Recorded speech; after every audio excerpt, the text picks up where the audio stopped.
Assalamualaikum warahmatullahi wabarakatuh. Halo semuanya, nama saya Aura Reski Aulia Putri dengan NIM PO 7142023311058 dari kelas D4B tingkat 1, jurusan Teknologi Laboratorium Medis. Pada video kali ini saya akan membahas sejarah singkat bahasa Indonesia. Bahasa Indonesia memang sangat tidak asing lagi. Tetapi, kalian sudah tahu apa saja sejarah bahasa Indonesia? Nah, kali ini kita akan membahas atau mengenal sejarah bahasa Indonesia. Bahasa Indonesia tumbuh dan berkembang dari bahasa Melayu yang sejak zaman dulu sudah digunakan sebagai bahasa perhubungan bukan hanya di Kepulauan Nusantara, melainkan juga hampir di seluruh Asia Tenggara. Bahasa Indonesia ditetapkan sebagai bahasa nasional yang mana bekalnya berasal dari bahasa Melayu. Alasan bahasa Melayu dijadikan dasar nasional adalah karena sistemnya yang sangat sederhana. Bahasa Melayu mudah dipahami karena bahasa Melayu tidak memiliki tingkatan bahasa. Kemunculan bahasa Indonesia tidak lepas dari Muhammad Tabrani Soerdjawitro, M. Tabrani lahir di Pemekaran, Madura pada tanggal 10 Oktober 1904. Ia meninggal pada tanggal 12 Januari 1984 dan dimakamkan di TPU Tanah Kusir, Jakarta. Bahasa Indonesia lahir pada tanggal 28 Oktober 1928. Pada saat itu, para pemuda dari berbagai pelosok Nusantara berkumpul dalam suatu rapat dan berikrar, yaitu 1. Bertumpah darah yang satu, tanah Indonesia. Yang kedua, berbangsa yang satu, bahasa Indonesia.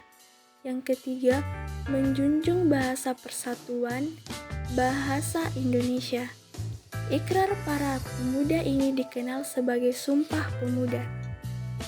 Unsur ketiga dari Sumpah Pemuda menegaskan bahwa bahasa Indonesia merupakan bahasa pemersatu yang menjadi identitas bangsa dan harus dijunjung tinggi. Pada tahun 1928, bahasa Indonesia dikukuhkan kedudukannya sebagai bahasa nasional. Bahasa Indonesia lalu dinyatakan kedudukannya sebagai bahasa negara pada tanggal 18 Agustus 1948 karena pada saat itu Undang-Undang Dasar 1945 disahkan sebagai Undang-Undang Dasar Negara Republik Indonesia.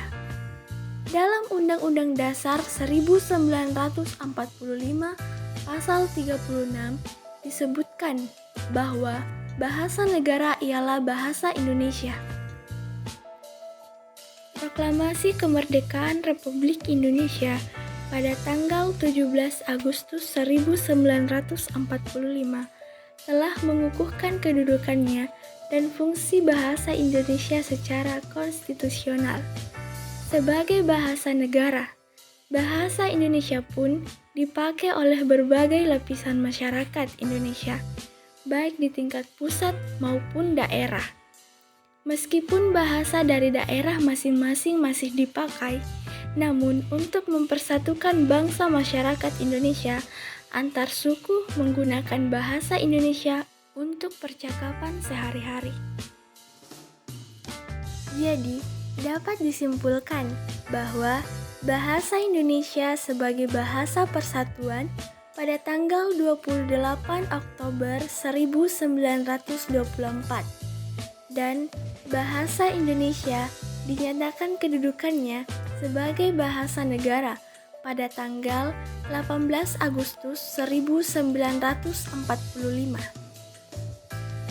Sekian dari video saya kali ini. Jika ada kesalahan kata atau penulisan mohon dimaafkan, karena yang sempurna hanya milik Allah Subhanahu wa Ta'ala. Assalamualaikum warahmatullahi wabarakatuh.